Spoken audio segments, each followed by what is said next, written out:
ನಮಸ್ಕಾರ ಎಲ್ಲರಿಗೂ. ಮೊದಲನೇದಾಗಿ ಹೊಸ ವರ್ಷದ ಹಾರ್ದಿಕ ಶುಭಾಶಯಗಳು. ನಾವು ಈ ಲೋಗೋ ಲಾಂಚ್ ನ ನಾವು ಪ್ಲಾನ್ ಮಾಡಿದ್ದೇನೆ ಹೊಸ ವರ್ಷದಲ್ಲಿ ಹೊಸ ಸುದ್ದಿಯನ್ನ ಕೊಡೋಣ, ಸಂತಸದ ಸುದ್ದಿಯನ್ನ ಕೊಡೋಣ ಅಂತ. ಮೊದಲನೇದಾಗಿ ನಾನು ವೇದಿಕೆಯಲ್ಲಿ ಆಸೀನವಾಗಿರುವ ಎಲ್ಲ ಗಣ್ಯರಿಗೂ ಸ್ವಾಗತವನ್ನು ಬಯಸ್ತಾ ಇದ್ದೀನಿ. Thank you so much sir, ನಿಮ್ಮ ಟೈಮ್, ವ್ಯಾಲ್ಯೂಬಲ್ ಟೈಮ್ ನಮಗೆ ಕೊಟ್ಟಿದ್ದಕ್ಕೆ. ಗ್ಲೋಪಿಕ್ಸ್ ಇದು ನನಗೆ ತುಂಬಾನೇ ಖುಷಿ ಕೊಡುವಂತ ವಿಷಯ. ಗ್ಲೋಪಿಕ್ಸ್ ಅನ್ನುವಂತಹ ವೇದಿಕೆಯನ್ನು ನಾವು ಸೃಷ್ಟಿ ಮಾಡ್ತಾ ಇದ್ದೀವಿ ಅಂತ ಹೇಳೋದಕ್ಕೆ ಬಹಳಷ್ಟು ಹೆಮ್ಮೆ ಆಗ್ತಾ ಇದೆ. ನಾನು ಕನ್ನಡ ವಿಭಾಗದ ಕ್ರಿಯೇಟಿವ್ ಹೆಡ್ ಆಗಿ ನಾನು ಇಲ್ಲಿ ಕಾರ್ಯನಿರ್ವಹಿಸ್ತಾ ಇದ್ದೀನಿ. ಇವತ್ತಿನ ದಿನ ಸೈಮಲ್ಟೇನಿಯಸ್ ಆಗಿ 3 ಕಡೆನಲ್ಲಿ ನಮ್ಮ ಪ್ರೆಸ್ ಮೀಟ್ ನಡೀತಾ ಇದೆ. ಒಂದು ಕೊಚ್ಚಿನ್ ನಲ್ಲಿ, ಇನ್ನೊಂದು ಹೈದರಾಬಾದ್, ಇವತ್ತು ಬ್ಯಾಂಗ್ಳೂರ್. ಸೊ ಹಾಗಾಗಿ ಇವತ್ತು ನಮ್ಮ ಫೌಂಡರ್ ಬಂದು ಅವರು ಕೊಚ್ಚಿನ್ ನಲ್ಲಿ ಇದ್ದಾರೆ, ಇನ್ನೊಂದು ಟೀಮ್ ಮ್ಯಾನೇಜ್ ಮಾಡ್ತಾ ಇದ್ದಾರೆ ಹೈದರಾಬಾದ್ ಅಲ್ಲಿ. ಹಾಗೆ ಜಾನ್ವರಿ 23 ನಾವು ಡೆಲ್ಲಿನಲ್ಲಿ ಲೋಗೋ ಲಾಂಚ್ ಮಾಡ್ತಾ ಇದ್ದೀವಿ. ಅದರಲ್ಲಿ ಭೋಜ್ಪುರಿ, ಆಮೇಲೆ ಹಿಂದಿ, ಮರಾಠಿ ಲ್ಯಾಂಗ್ವೇಜಸ್ ಅಲ್ಲಿ ನಾವು 23 ಜಾನ್ವರಿ ಪ್ಲಾನ್ ಮಾಡಿದೀವಿ. ಇದು ನಾನೇನಕ್ಕೆ ಹೇಳಕ್ ಹೊರಟೆ ಅಂದ್ರೆ, ಇದು ಮಲ್ಟಿಲಿಂಗ್ವಲ್ ಪ್ಲಾಟ್ಫಾರ್ಮ್ ಆಗಿದೆ.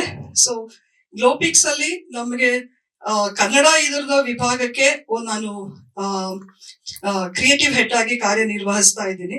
ಅದೇ ರೀತಿ ಎಲ್ಲಾ ಲ್ಯಾಂಗ್ವೇಜ್ಗಳಿಗೂ ಅಲ್ಲಲ್ಲಿನ ಲೋಕಲ್ ಅಲ್ಲಿ ಎಸ್ಟಾಬ್ಲಿಷ್ ಆಗಿರುವಂತವ್ರನ್ನೇ ನಾವು ತಗೊಂಡು ಅವ್ರನ್ನ ಆಯಾ ವಿಭಾಗಗಳ ಮುಖ್ಯಸ್ಥರನ್ನಾಗಿ ಮಾಡಿ ನಾವು ಕಾರ್ಯನಿರ್ವಹಿಸೋದಕ್ಕೆ ಮುನ್ನುಗ್ತಾ ಇದ್ದೀವಿ ಅಂತ ಹೇಳಕ್ ಇಷ್ಟಪಡ್ತೀವಿ.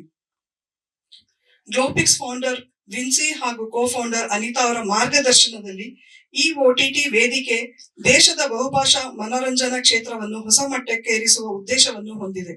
ಗ್ಲೋಪಿಕ್ಸ್ ಕೇವಲ ಒಂದು OTT ಪ್ಲಾಟ್ಫಾರ್ಮ್ ಅಲ್ಲ, ಇದು ಭಾರತೀಯ ಸಂಸ್ಕೃತಿಯ ವೈವಿಧ್ಯತೆಯನ್ನು ಜಗತ್ತಿನ ಪ್ರೇಕ್ಷಕರಿಗೆ ತಲುಪಿಸಲು ಸೃಷ್ಟಿತವಾದ ವೇದಿಕೆಯಾಗಿದೆ. ಕನ್ನಡ, ತಮಿಳ್, ಭೋಜಪುರಿ, ಮಲಯಾಳಂ, ಮರಾಠಿ ಹಾಗೂ ಇತರ ಭಾಷೆಗಳಲ್ಲೂ ವಿಷಯಗಳನ್ನು ನೀಡುವ ಮೂಲಕ ಗ್ಲೋಪಿಕ್ಸ್ ಸ್ಥಳೀಯ ಪ್ರತಿಭೆಗಳಿಗೆ ರಾಷ್ಟ್ರೀಯ ಹಾಗೂ ಅಂತಾರಾಷ್ಟ್ರೀಯ ಮಟ್ಟದ ವೇದಿಕೆಯನ್ನು ಒದಗಿಸುತ್ತಿದೆ. ನಮ್ಮ ಗುರಿ ಸ್ಥಳೀಯ ಕಥೆಗಳ ಶಕ್ತಿಯನ್ನು ಗುರುತಿಸಿ ಅದರಲ್ಲಿ ಜಾಗತಿಕ ಮಟ್ಟದ ತಂತ್ರಜ್ಞಾನ ಮತ್ತು ವೈವಿಧ್ಯತೆಯನ್ನು ಗುರುತಿಸಿ ಗ್ಲೋಪಿಕ್ಸ್ ವೇದಿಕೆಯನ್ನು ಸೃಷ್ಟಿಸುವುದಾಗಿದೆ. ಇದು ನಾವು ಕನ್ನಡ ಹಾಗೂ ಇತರ ಭಾಷೆಗಳ ಪ್ರೇಕ್ಷಕರಿಗೆ ಆಕರ್ಷಕ ಮತ್ತು ಪ್ರೇರಣಾದಾಯಕ ವಿಷಯಗಳನ್ನು ನೀಡುವುದಕ್ಕೆ ಮುಂದೆ ನುಡಿಯುತ್ತಿರುವ ಪ್ರಣಾಳಿಕೆಯಾಗಿದೆ.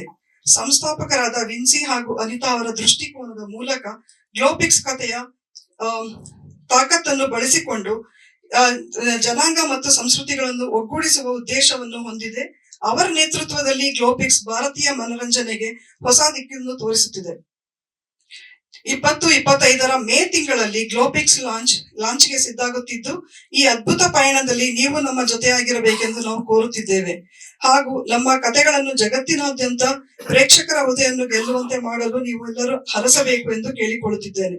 ನಿಮ್ಮ ಸಮಯ ಹಾಗೂ ಬೆಂಬಲಕ್ಕಾಗಿ ಧನ್ಯವಾದಗಳು. Glopix Kannada head, thank you so much.